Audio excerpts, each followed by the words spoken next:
ये कहानी है अंजलि की, जो रोज अपने पति निखिल के साथ अपनी आलीशान कार में शहर के सबसे व्यस्त चौराहे से गुजरती थी। लेकिन हर बार सिग्नल पर एक छोटी सी बच्ची जो धूल से सनी हुई फटी फ्रॉक पहने गुलाब के फूल बेचती थी, अंजलि का ध्यान खींच लेती थी। अंजलि को उस बच्ची की आंखों में एक अजीब सी चमक और अपनापन महसूस होता था। लेकिन एक शाम कुछ ऐसा हुआ जिसने अंजलि की दुनिया उजाड़ दी। उस शाम अंजलि अपने पति के साथ घर वापस लौट रही थी, तभी उस बच्ची का एक भयानक एक्सीडेंट हो गया। ये देखते ही अंजलि घबरा गई और वो उस बच्ची को अस्पताल ले गई। और जब अस्पताल में सच सामने आया तो अंजलि के पैरों तले जमीन खिसक गई। वो बच्ची कोई और नहीं बल्कि अंजलि की वही बेटी थी जिसे उसने 9 साल पहले एक मजबूर हालात में खो दिया था। आखिर क्या थी वो मजबूरी? क्यों एक माँ को अपनी फूल जैसी बच्ची को छोड़ना पड़ा? और जब निखिल को ये सच पता चला तो क्या उनका रिश्ता बच पाया? आइए जानते हैं इस भावुक कहानी में। लेकिन वीडियो में आगे बढ़ने से पहले आप सभी से अनुरोध है, वीडियो को लाइक करें और हमारे YouTube चैनल को सब्सक्राइब जरूर करें। दोस्तों, ये एक माँ और बेटी की कहानी है। ये कहानी मुंबई की है। एक आदमी था जिसका नाम निखिल था। निखिल शहर का एक बड़ा बिल्डर था और उसकी पत्नी अंजलि एक इंटीरियर डिजाइनर थी। दोनों एक साथ ऑफिस जाते और एक साथ घर वापस आते। उनकी शादी को 5 साल हो चुके थे। वे लोअर परेल के एक पॉश वाले इलाके में रहते थे। अंजलि अक्सर निखिल के साथ साइट पर जाती थी। रास्ते में वर्ली सीलिंग के पास वाले सिग्नल पर बहुत से बच्चे सामान बेचते थे। उस दिन भी अंजलि निखिल के साथ ऑफिस जाती हैं और उस रास्ते पर फिर सिग्नल लाल था। गाड़ियों का शोर और धुएं के बीच छोटे छोटे बच्चे इधर उधर भाग रहे थे। कोई अखबार बेच रहा था, कोई गुब्बारे। तभी कार के शीशे पर हल्की सी दस्तक हुई। अंजलि ने शीशा नीचे किया। सामने एक 9 साल की बच्ची खड़ी थी। उसके बाल बिखरे हुए थे, गालों पर धूल थी, लेकिन उसकी आंखें बहुत गहरी और चमकदार थीं। उसने हाथ में कुछ ताजे गुलाब पकड़े हुए थे।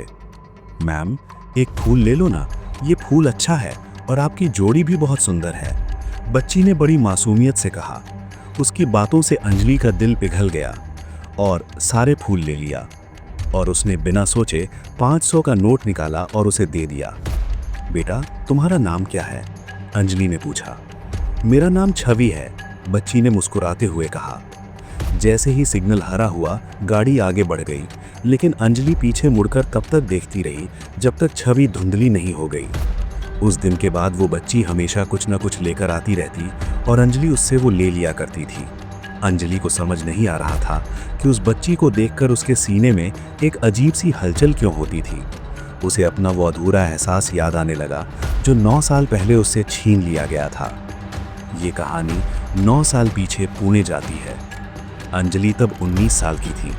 कॉलेज के दिनों में उसे आर्यन नाम के लड़के से प्यार हो गया। आर्यन एक मध्यम वर्गीय परिवार का लड़का था, लेकिन उसका दिल सोने का था। अंजलि के पिता, जो एक सख्त रिटायर्ड कर्नल थे और उनका नाम कर्नल रघुवीर था, वो कभी इस रिश्ते को नहीं मानते। इसलिए अंजलि और आर्यन ने मंदिर में जाकर शादी कर ली। सब कुछ ठीक चल रहा था। अंजलि गर्भवती थी, लेकिन भाग्य को कुछ और ही मंजूर था। एक रात आर्यन काम से लौट रहा था और उसकी बाइक का एक्सीडेंट हो गया। अंजलि के पास न घर था, न ही कोई सहारा। वो अपने पिता के पास वापस लौटी। पिता ने समाज में बदनामी के डर से अंजलि को एक दूर के गांव में अपनी पुरानी हवेली में कैद कर दिया। जब अंजलि ने एक सुंदर सी बेटी को जन्म दिया तो उसके पिता ने दाई माँ यानी रत्ना माँ को आदेश दिया, इस बच्ची को ले जाओ और कहीं दूर छोड़ आओ। अंजलि को कह देना कि उसकी बच्ची मर गई। अंजलि महीनों तक रोती रही। उसे बताया गया कि उसकी बच्ची दुनिया में नहीं रही। कुछ सालों बाद उसके पिता ने उसकी शादी निखिल से कर दी। अंजलि ने अपनी सच्चाई दिल में दबा ली, क्योंकि उसे डर था कि निखिल उसे कभी स्वीकार नहीं करेगा। वर्तमान में लौटते हुए अंजलि अब 5 महीने की गर्भवती थी। निखिल उसका बहुत ख्याल रखता था, लेकिन अंजलि का मन बार बार उसी सिग्नल पर जाता था। एक दिन भारी बारिश हो रही थी। निखिल और अंजलि ऑफिस से लौट रहे थे। ट्रैफिक बहुत ज्यादा था। सिग्नल पर पहुंचते ही अंजलि ने देखा कि वहां भीड़ जमा है। लोग चिल्ला रहे थे, किसी बच्ची का एक्सीडेंट हो गया है, पुलिस बुलाओ, कोई चिल्लाया। अंजलि का कलेजा मुंह को आ गया। उसने कार का दरवाजा खोला और बारिश में बाहर भागने लगी। निखिल पीछे से चिल्लाता रहा, अंजलि रुको, तुम्हारी तबीयत ठीक नहीं है। अंजलि भीड़ को चीरती हुई अंदर पहुंची। सड़क पर खून से लथपथ एक छोटी सी बच्ची पड़ी थी। उसके हाथ में वही गुलाब थे जो अब बिखर चुके थे। वो छवि थी। अंजलि ने चीख मारी और उसे अपनी गोद में उठा लिया। छवि, आंखें खोलो बेटा। निखिल ने तुरंत एम्बुलेंस बुलाई। छवि को मुंबई के सबसे बड़े अस्पताल ले जाया गया। अंजलि के कपड़े खून और कीचड़ से सने थे, लेकिन उसे अपनी परवाह नहीं थी। वो बस भगवान से दुआ कर रही थी कि वो बच्ची ठीक हो जाए। तभी अस्पताल के गलियारे में एक बूढ़ी औरत दौड़ती हुई आई। उसने फटी हुई साड़ी पहनी थी और वो जोर जोर से रो रही थी। अंजलि ने जैसे ही उस औरत को देखा, वो पत्थर की बन गई। रत्ना मौसी, अंजलि के मुंह से निकला। रत्ना वही दाई माँ थी जिसने अंजलि की डिलीवरी करवाई थी। वो अंजलि को देखकर ठिठक गई। उसकी आंखों में अपराध बोध साफ दिख रहा था। अंजलि बिटिया, तुम यहाँ कैसे? रत्ना कांपने लगी। मौसी, छवि, ये बच्ची आपके पास कैसे? ये बच्ची कौन है और आप यहाँ मुंबई में क्या कर रही हैं? अंजलि ने उसका कंधा पकड़कर हिलाया और पूछा। रत्ना फूट फूट कर रोने लगी। बिटिया, मुझे मार डालो। तुम्हारे पिता ने कहा था इसे अनाथालय छोड़ाऊं, पर मेरा कलेजा नहीं माना। मैं इसे पालने लगी। गरीबी ने मुझे यहाँ तक पहुँचा दिया और आज मेरी वजह से तुम्हारी बेटी मौत से लड़ रही है। ये सुनते ही अंजलि के कानों में जैसे बम फटा। बेटी? छवि मेरी बेटी है। मेरी बच्ची जिंदा है। अस्पताल के गलियारे में सफ़ेद रोशनी के नीचे अंजलि सुन्न खड़ी थी। रत्ना मौसी के शब्दों ने उसके अस्तित्व को झकझोर दिया था। तभी पीछे से निखिल की आवाज़ आई, जो पत्थर की तरह ठंडी थी। अंजलि, ये सब क्या है? अंजलि धीरे से मुड़ी। निखिल की आंखों में हैरानी नहीं, बल्कि एक गहरा घाव था। उसने सब सुन लिया था, रत्ना का कबूलनामा और अंजलि का अतीत। निखिल, मैं तुम्हें बताने वाली थी। अंजलि की आवाज़ लड़खड़ा रही थी। कब? जब हमारी शादी को 10 साल हो जाते, या तब जब मेरा अपना बच्चा इस दुनिया में आ जाता? निखिल चिल्लाया। अस्पताल के कुछ लोग उनकी ओर देखने लगे। तुमने मुझसे कहा था कि तुम कुमारी हो। तुमने कहा था तुम्हारा कोई अतीत नहीं है। अंजलि, मैंने तुमसे प्यार किया, तुम्हें अपनी दुनिया माना, और तुमने हमारे रिश्ते की बुनियाद ही झूठ पर रखी। निखिल, मुझे बताया गया था कि मेरी बच्ची मर चुकी है। मुझे आज पता चला कि वो जिंदा है। अंजलि ने उसके हाथ पकड़ने की कोशिश की, पर निखिल पीछे हट गया। लेकिन तुम्हें ये तो पता था कि तुम्हारी शादी हो चुकी थी। तुम्हें ये तो पता था कि तुम किसी और के बच्चे की माँ बनने वाली थी। तुमने मुझे धोखे में रखा अंजलि। मैं उस इंसान को नहीं जानता जो मेरे सामने खड़ी है। निखिल मुड़ा और तेजी से अस्पताल के बाहर निकल गया। अंजलि वहीं फर्श पर बैठकर फपक फपक कर रो पड़ी। एक तरफ अपनी बेटी को पाने की खुशी थी, तो दूसरी तरफ अपने पति को खोने का गम। अगले 3 दिन अंजलि के लिए किसी नर्क से कम नहीं थे। वो सुबह और शाम 24 घंटे अस्पताल में बैठी रहती और छवि आईसीयू में थी। उसकी हालत नाजुक बनी हुई थी। डॉक्टर ने साफ कह दिया था कि ऑपरेशन के लिए बड़ी रकम की ज़रूरत है। अंजलि ने निखिल को कई फ़ोन किए, पर उसका फ़ोन बंद था। वो घर गई, पर गार्ड ने कहा कि साहब ने उसे अंदर आने से मना किया है। अब अंजलि के पास कोई रास्ता नहीं था। उसने अपने गले का मंगलसूत्र और कान के बुंदे उतारे। वो सीधे सुनार के पास गई। रत्ना मौसी ने उसे रोकने की कोशिश की। बिटिया, ये क्या कर रही हो? ये तुम्हारे सुहाग की निशानी है। अंजलि ने आंसू पोंछते हुए कहा। मौसी, सुहाग की निशानी से बड़ी माँ की निशानी होती है। मेरी बेटी की जान से कीमती कुछ नहीं है। अगर आज मैंने उसे खो दिया तो मैं खुद को कभी माफ नहीं कर पाऊंगी। अंजलि ने गहने बेचकर पैसे जमा किए और अस्पताल में जमा कराए। वो रात भर छवि के बिस्तर के पास बैठी उसका हाथ थामे रही। वो उसे अपनी लोरियां सुनाती, उसे पुरानी कहानियां सुनाती, इस उम्मीद में कि शायद उसकी आवाज़ सुनकर छवि वापस आ जाए। तभी अस्पताल के दरवाजे पर अंजलि के पिता कर्नल रघुवीर सिंह दिखाई दिए। उन्हें रत्ना मौसी ने फ़ोन करके सब बता दिया था। उन्हें देखकर अंजलि की आंखों में ममता की जगह आग जल उठी। तुम यहाँ क्यों आए हो? अंजलि ने फुसफुसाते हुए कहा, ताकि छवि की नींद न टूटे। अंजलि, बेटा, मुझे खबर मिली।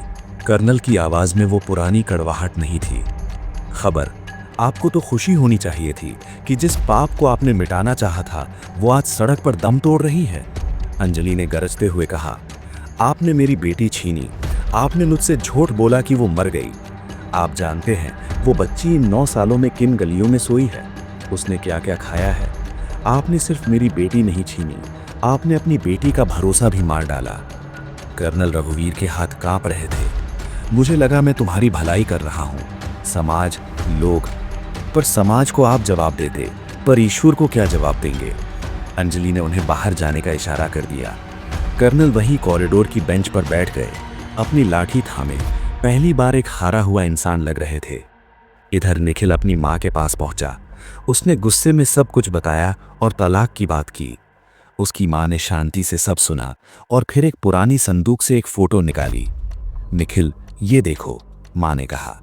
फोटो में निखिल के पिता एक छोटे बच्चे को गोद में लिए थे। तुम्हारे पिता की पहली पत्नी से एक बेटा था जो गुजर गया।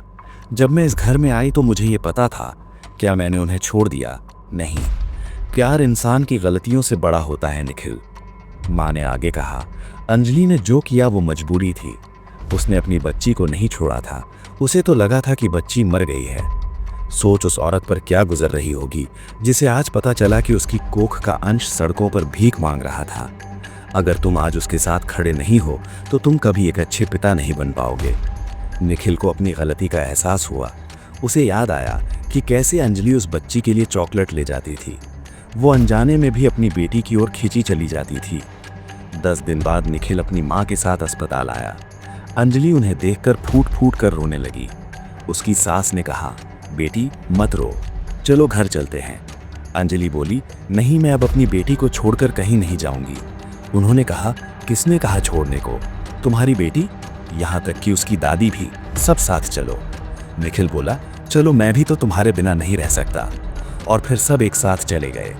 कुछ महीने बाद अंजलि को एक बेटा हुआ जिसका नाम उन्होंने आरव रखा। 3 साल बाद वर्ली के उस सिग्नल पर अब अंजलि की कार नहीं रुकती, क्योंकि अब वो वहां से नहीं गुजरते।